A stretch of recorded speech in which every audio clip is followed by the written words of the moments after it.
Okay, so we're going to take a look at, in this section, is the limit comparison test.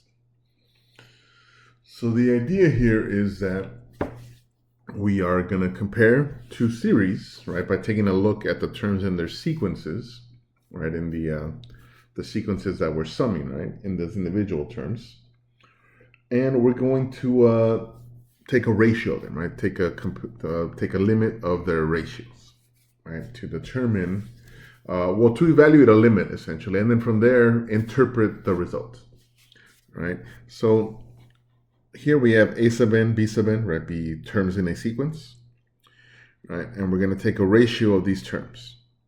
B sub n is always going to be the known sequence, right? So the limit comparison comes in. You need to know the convergence of one of them, right? It'll usually be a p series, right? Because those are the ones that we have established that we know for what values it converges, what values it diverges. All right, not all the time, but those are pretty much the go-to that we're gonna go for. All right, so b sub n is the denominator. That's the one that we know, right? We know that it converges or diverges. Now, you would like to be in the first case, right? The first case is that it's L, right, or some non-zero value. All right, whether that's 1, 2, but it's some finite non-zero value. Now, if that's the case, then if b sub n converges, so does a sub n. If b sub n diverges, then so does a sub n. All right, really straightforward. All right, now for the other two extremes, right? When it's 0, now notice here, when it's 0, if b sub n converges, then so does a sub n. All right, so does the one in the denominator. Now notice here, right? So here is where you have to just be careful how you interpret these results, right? If b sub n diverges, and the result that you get of this ratio is 0, that test is inconclusive, right? Notice there is nothing for divergence when you get a result of 0, nothing for or convergence really for a sub n, right? So keep that in mind, right? Also for this third test, if you get infinity, well, if b sub n diverges, so does a sub n. All right, but again, it doesn't say if b sub n is actually convergent and you get infinity. Again, there's nothing there to conclude for a sub n. All right, so that's very important, right? Which is why I said you want to be in this case where L is just some constant term. So let's take a look at an example here, right? So here, let's take a look at the example where sum n is equal to 1 to infinity, square root of n plus 2 over 2n squared plus 2n plus 1. All right, and again, notice we could always do comparison tests, but when we get stuff in the numerator, right, and in the denominator, right, not impossible, but it just becomes more complicated when really the limit comparison test is more straightforward, right? It just comes down to evaluating the limit instead of establishing some inequality, which is not always a straightforward thing to do, right? And again, whenever I have something that looks like this, right, some kind of algebraic function kind of ratio, always take a look at the leading terms, right? Those are what's gonna, again, lead me to determine what I'm gonna compare it to, right? And those are the only terms I care about because, again, we're thinking of really large values of n. Okay? All right. So here we have, all right. So looking at just the leading terms, we get root n over n squared. All right, which really becomes, that's 1 n to the 3/2.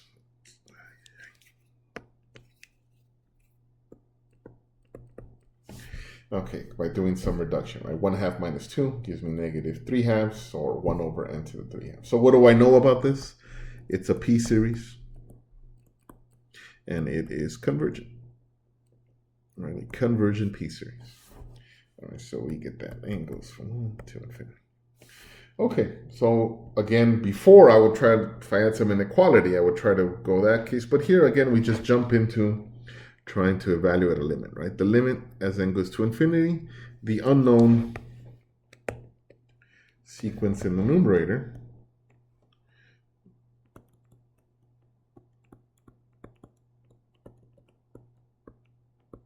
into the 3/2. All right, and then kind of rearranging this, we get the limit as n goes to infinity. N to the 3/2 comes up here, root n plus 2 over let's see here, 2n squared plus 2n plus 1. All right. Okay. Excuse me. Okay, and then from here, I'm going to here try to evaluate this limit. I'll factor out here an n squared, and we get 2 plus 2 over n plus 1 over n squared. Right, and up here, if I do the same approach here, all right, now keep in mind here, this quantity n to the 3/2, I can think of this as n to the 1/2 root of 1 plus 2 over n. All right, again, along products, I could split up the root like that. So when I add these two, 3/2 plus 1/2, 4/2, or n squared. So we get the limit as n goes to infinity of n squared, root 1 plus 2 over n, and here we get 2 over n, plus 1 over n squared. All right, and then seeing here these reduce, and now as I let n go to n go to infinity, these quantities go to 0, and I'm simply left with 1/2. But more importantly, it's not 0, and it's finite. So now that means that whatever the convergence of the one I'm comparing it to, the unknown series also has the same convergence. So here I have a convergent P series. So by the limit comparison test, well, which I'll just call by LCT, the series root n plus 2 over 2n squared plus 2n plus 1 converges. Excuse me. All right. Okay. So now let's try another example here. So how about here the sum e to the 1 over n over n. All right, and again, I'm going to use the limit comparison test here. And again, but to what do I compare it to? All right, now looking at this, right, whenever I see something that is some other like function that isn't just like n, right, or some kind of polynomial or root, then I want to kind of isolate something that I do know, right? Looking at this, I could see, well, that is kind of similar to this, right? The harmonic series, right? Right, and what I know about the harmonic series is that it is divergent. Okay, so here, right, I have this to start with. So I'll just go ahead and take a limit, right? Limit as n goes to infinity, right? The unknown series in the numerator, the known series in the denominator. All right, and then simplifying this here, right? It looks like the n's are going to cancel out, right? If I multiply by n over n, this is the limit as n goes to 0 of e to the 1 over n. Right, excuse me, not 0. N goes to infinity. Right, so as n goes to infinity, the value up here goes to 0, right, because we just get bigger and bigger in the denominator. So this goes to e to the 0 or 1. Again, exactly where I want to be, right? It is some finite value, right? Not 0, and it doesn't go to infinity. So the convergence or divergence of the one that I compared to, in this case, I compared it to a divergent series. So that means that, therefore, here by the limit comparison test, the series is divergent. Okay. All right. Now, this is all great, right? When we get some finite value. So let's just kind of keep, let's go over an example where things don't work out so nicely, right? And what we can do then, right?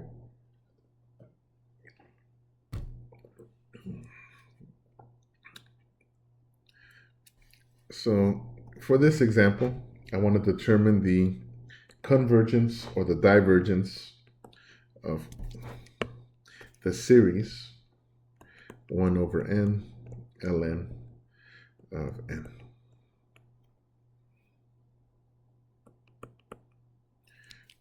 N goes from 1 to, well, 2 actually, 2 to infinity.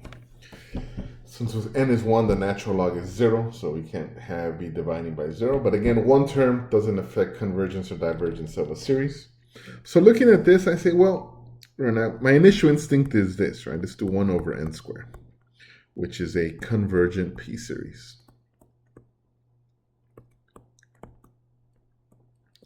All right, and now why 1 over n squared? Well, I look at 1 over n, and then that ln of n, right, is adding a little or multiplying in a factor greater than the power of 1. Okay? So it's just a guess, right? And then I go from there, right? I take the limit as n goes to infinity of 1 over n, ln of n, over 1 over n squared.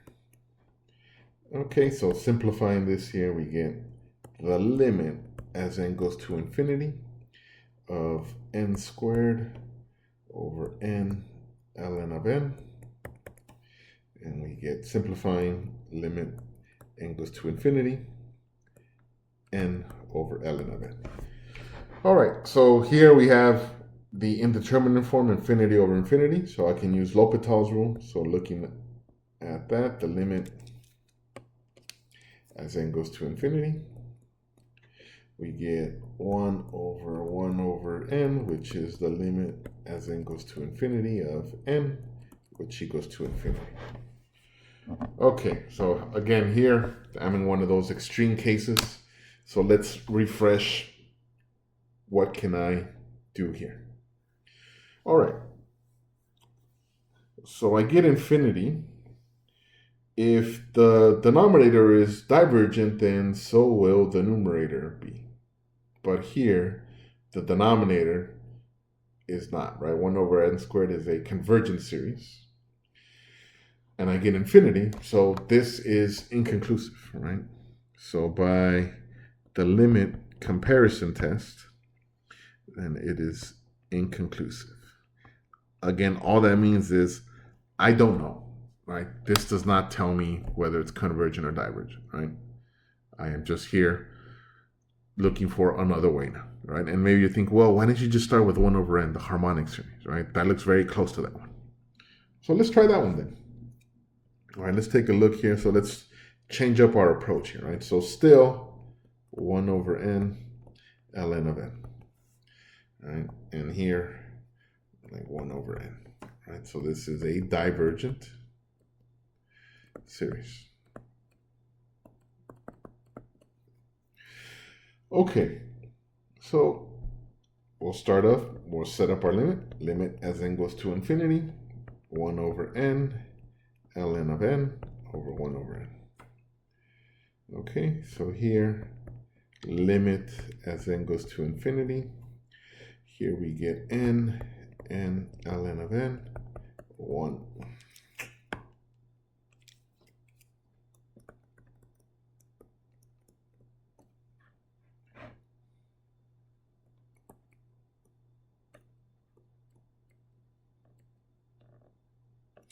Okay, so we reduce this to this, all right, and here, n shows up only in the denominator, and it is increasing, getting bigger and bigger and bigger, so the overall fraction is getting smaller and smaller and smaller, and in fact, it is tending towards 0. All right, and again, a refresher here, we're in one of those extreme cases here.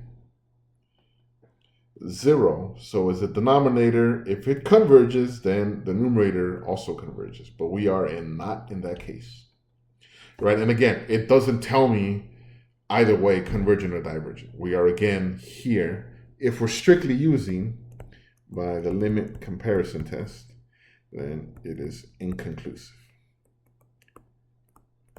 So again, inconclusive, I still don't know. I have not found out my result. I need to take another approach.